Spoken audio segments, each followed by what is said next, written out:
My boyfriend and I have been studying together at university, and while he is studying part-time, working part-time and engaging heavily in his amateur acting career, while I am studying full-time and working part-time, we share one subject at uni together. On top of this, he is trying to pick up another hobby while looking after his grandfather who is in his final stages, in a nursing home. As you can imagine, for the past 6 months he has very little time to cut out of his week to spend with me. None, in fact. I have been fine with this for the most part. I have been driving 45 minutes 3+// times a week to get to his house so we can steal a few hours together, but he doesn't have time to spare. This is an inconvenience I can live with. However, he has been asking me to do a lot of other things too. He has frustrated me multiple times with demands that I visit his grandfather, who does not recognize me, for 2 hours, which turns into 4.5 hours, or help him with a family matter, which lasts 5 hours or so. Every time this happens, he promises he will drive me home. And every time he says he doesn't have time anymore and I need to catch the train home, 1 hour plus walking.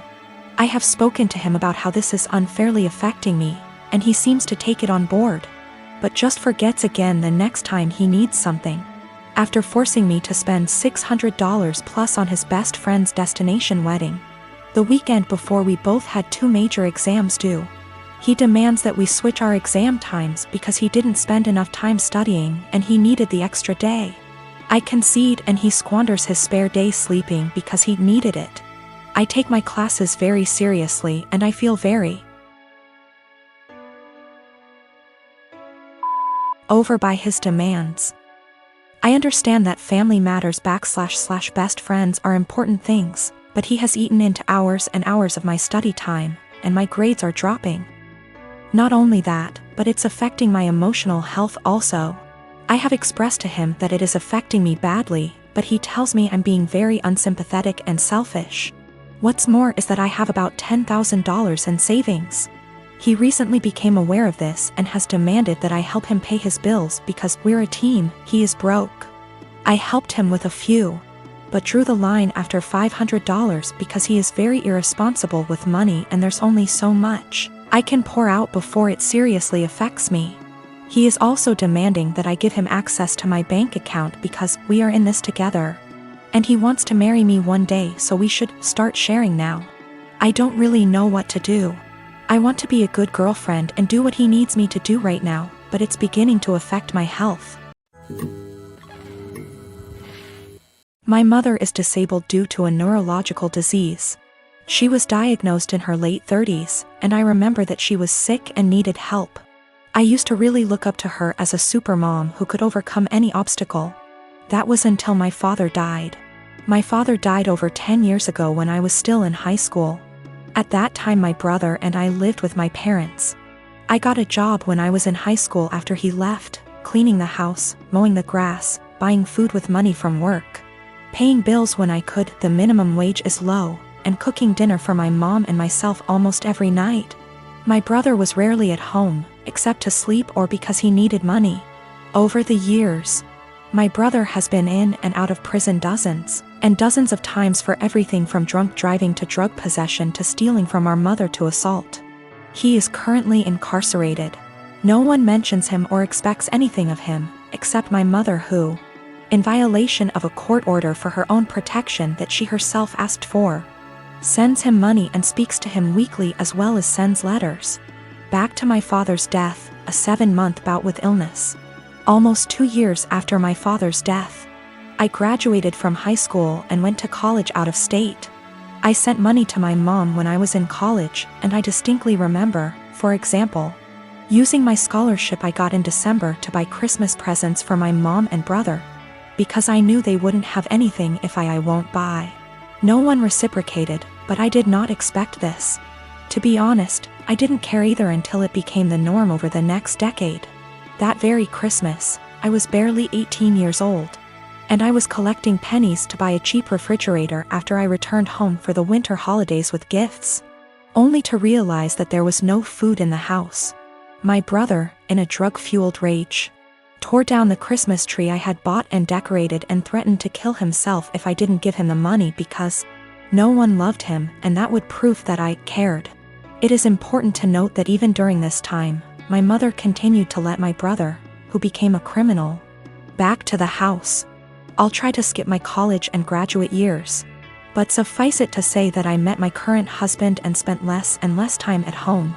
When I was at home or when my husband and I were visiting, it was like this: clean my mom's house, buy mom food, cook for mom, take care of my mom.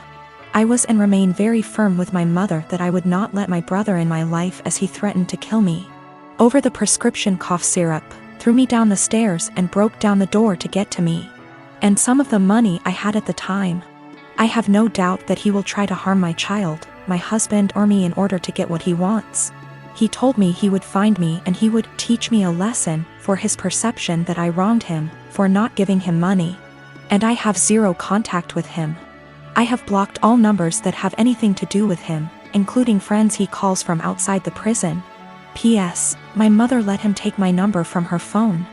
I told my mom for years that I didn't want to have my brother in my life until he stopped using drugs for at least 1 year. To date, he is unable to do so. He stole tens of thousands of dollars from her. She always says she won't let him back into her house, but she eventually forgives him and the cycle repeats.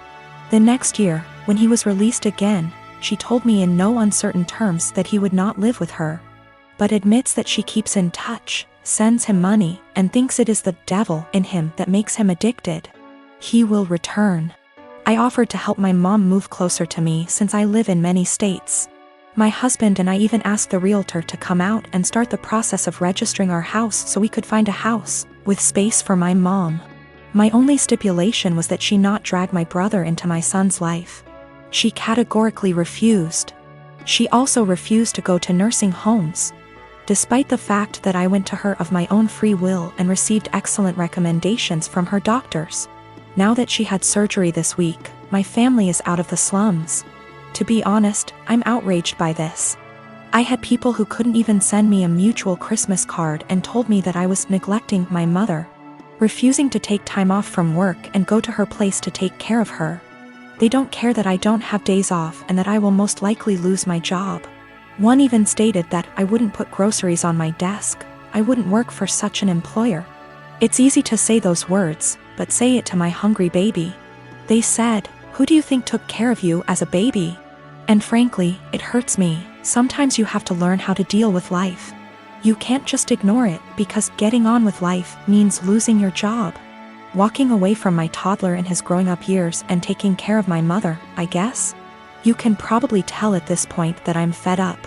I am in a stalemate when literally the only surviving family members tell me to quit my job, my family, my young child, to take care of my mom and help her. They also refuse to give a timeline, saying it will be as long as she needs it. I am expected to take care of her 24 hours a day, 7 days a week, no questions asked. I also feel strongly that they resent my mother for asking them to do me a service. Even though I have explained many times that I offered her to stay with us and have the operation here, at no cost to her, mind you. And she refused. In response, they tell me that she has the right to be close to her friends. I also tried to explain that by bowing to her at every call. They give her an opportunity, but they don't want to hear it. They don't seem to hear me when I try to explain that. For example, helping her get out of the physical therapy room a week and a half before her doctor's recommendation gives her an opportunity, and ultimately hurts her independence. She is used to everyone doing everything for her. For example, during the last visit she was very upset that I did not take her to Walmart, because she had to go there almost before the baby went to bed. It was not emergency. She wanted to look around. My mother, in all this confusion, has taken the position that although she doesn't want me to lose my job, a good daughter should take care of her mother. Frankly, I am very hostile to this statement, because my mother did not call me on my birthday before my father died. I tried to build some kind of relationship with my son. I always try to chat with them or talk on the phone. And in the last 12 years I can count on the fingers of one hand how many times she called me just to tell me about me, or my son, or ask how we are doing. If she does call, there is always an ulterior motive, money for my brother or for her, because she gave my brother everything. I'm on the edge. I can't work full time, take care of my family, and expect to hear several times a week how bad a person I am for refusing to give up everything I've worked so hard to take care of mine. Mother. No matter what, I love my mom. My husband and his family saw it unfold and several people remarked, "Why are you even trying?" Meaning trying to schedule calls so she can talk / see my son.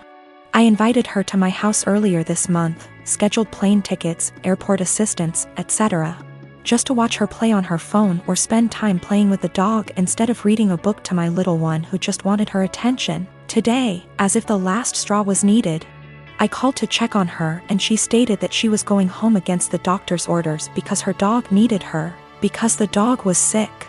First, he has a very minor skin condition that is almost 100% cured thanks to her friend giving him a prescribed ointment. Secondly, my little one got sick this week, meaning he didn't go to kindergarten for 3 days. And even after I told her about it, she never called to find out how he was. Just like she never called to check on him when he came down with the flu last year, or when he had a mysterious week and a half illness earlier this year that resulted in 4 doctor visits and a temperature of 104 degrees. I can't take it anymore. I am literally writing this as a last resort.